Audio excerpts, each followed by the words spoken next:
To Coding College. Coding College के इस session में हम समझेंगे ये डिजिटल करेंसी क्या है। रिसेंटली आरबीआई ने कुछ सिटीज़ में डिजिटल करेंसी को लॉन्च किया है, तो इसे हम डिटेल में समझेंगे डिजिटल करेंसी है क्या, एंड ये अदर इलेक्ट्रॉनिक फॉर्म की जो करेंसीज हैं just like crypto currency, stable coins, ये इनसे डिफरेंट कैसे है। सो टाइम को वेस्ट नहीं करते हुए हम चलते हैं अपने स्लाइड की तरफ। So once again welcome to Coding College. Coding College में आप सभी का स्वागत है। जैसे कि मैंने पहले बताया, आज का जो हमारा टॉपिक है ये है digital currency. So what is digital currency? Digital money और digital currency refers to any means of payment that exist in a purely electronic form. Electronic form में हम जो भी पेमेंट करते हैं, जस्ट लाइक हमने किसी को एनईएफटी किया, आरटीजीएस किया, अपने अकाउंट से किसी और के अकाउंट में हमने मनी को ट्रांसफ़र किया, वो प्योरली इलेक्ट्रॉनिक फॉर्म में एक्सचेंज हो रहा है, उसे हम कहते हैं डिजिटल मनी का ट्रांसफ़र या फिर डिजिटल करेंसी का transfer. So it is not a physically tangible asset like cash और अदर कमोडिटीज़। ओके, एंड इसके कुछ एग्जांपल्स जैसे कि मैंने आपको बताया, cryptocurrencies, stable coins and CBDC, central bank digital currencies. So हम इसी सीबीडीसी को डिटेल में समझेंगे इस वीडियो में।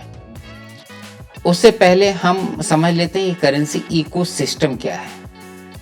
जैसे हजारों सालों से हम जो एक्सचेंज करते आ रहे हैं, वो एक्सचेंज किन किन बेसिस पे होता आया है।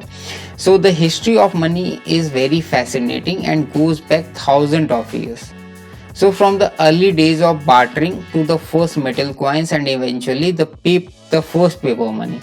So एंशिएंट टाइम में हम बार्टरिंग का यूज़ करते थे, बार्टर सिस्टम का यूज़ करते थे।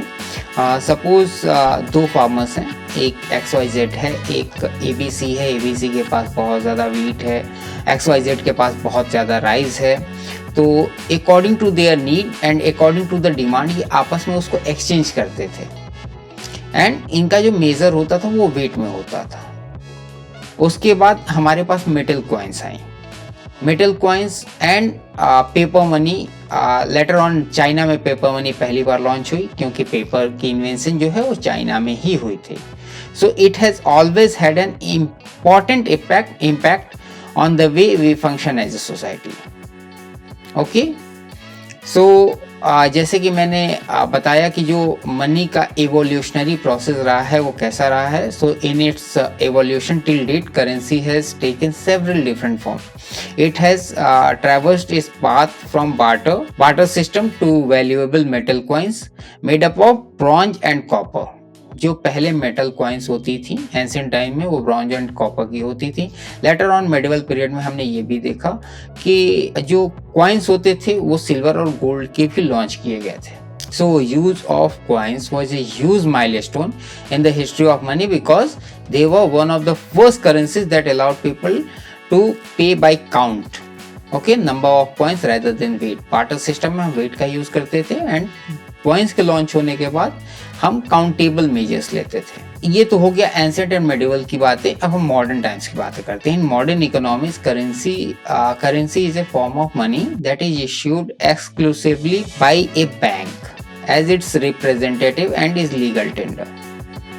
सो कोई भी स्टेट है, कोई भी कंट्री है, उसका अपना एक सेंट्रल बैंक होता है। सेंट्रल बैंक के थ्रू जो है करेंसी को लॉन्च किया जाता है, एंड वो उस कंट्री का एक लीगल टेंडर होता है।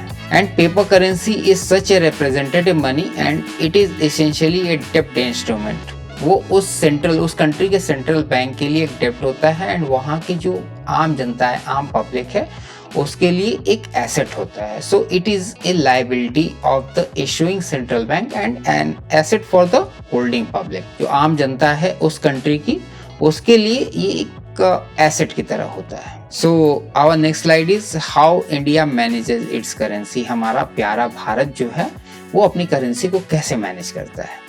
So management of currency is one of the core central banking functions of the Reserve Bank of India, for which it derives its necessary powers from Section 22 of the RBI Act 1934। हमारे constitution में RBI Act 1934 mentioned है।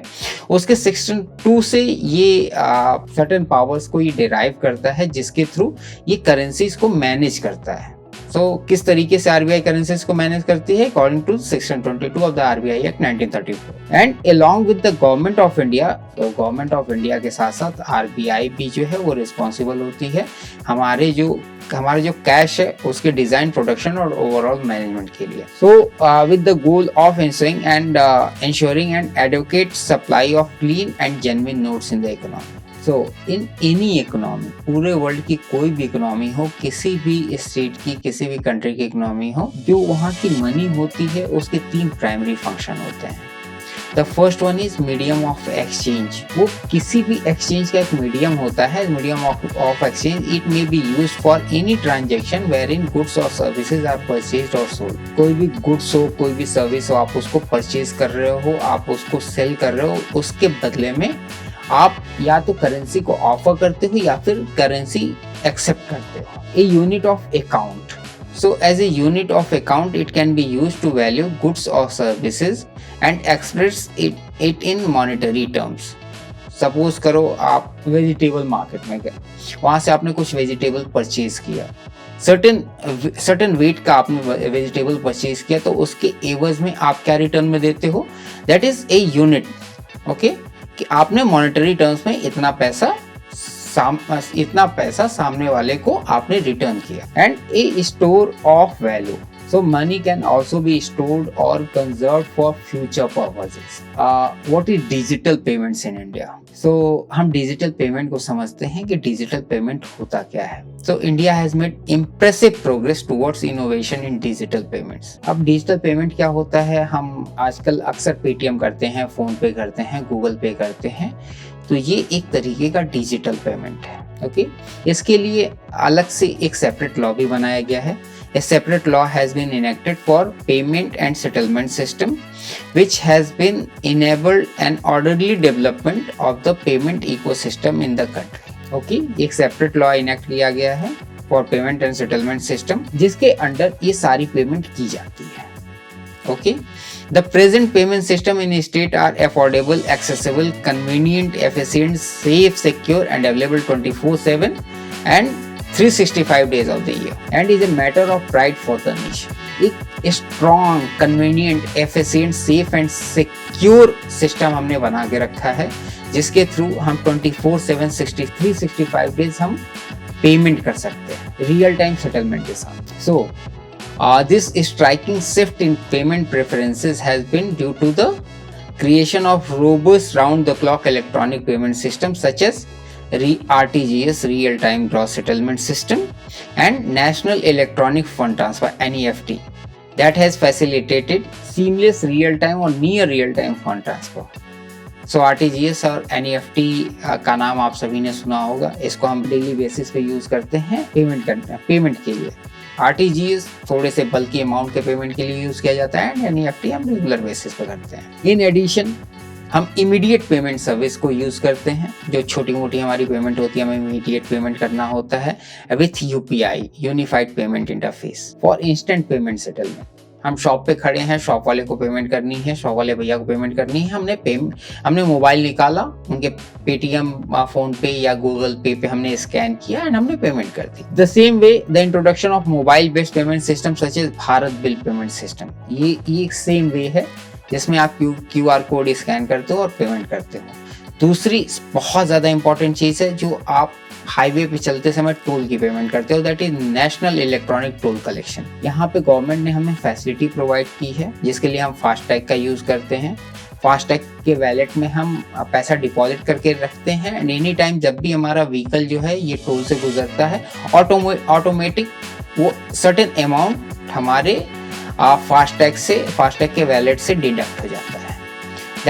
That is a वे जहाँ पे ये सारी payment होती है। So with the development in the economy, जैसे जैसे हमारी इकोनॉमी डेवलप होती गई, वैसे वैसे हमारे पेमेंट के सिस्टम जो हैं वो इवॉल्व करते गए। With the developments in the economy and the evolution of payment system, the form and function of money has changed over time. Okay, and it will continue to influence the future course of currency.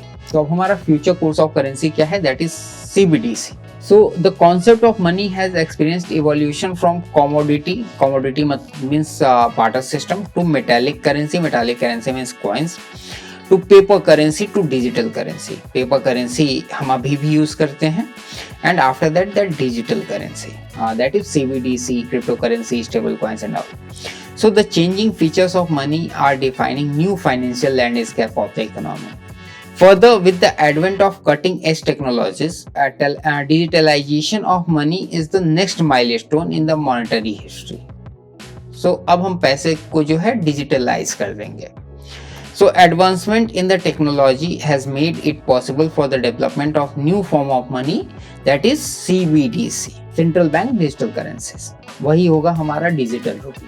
So now central bank digital currencies. So central bank digital currencies are currencies issued by our central bank, that is Reserve Bank of India. So they are separate from fiat currency. जो हम आजकल cash use करते हैं वो उस currency से थोड़ा different होता है, which are also backed by the authority and credit of a central bank.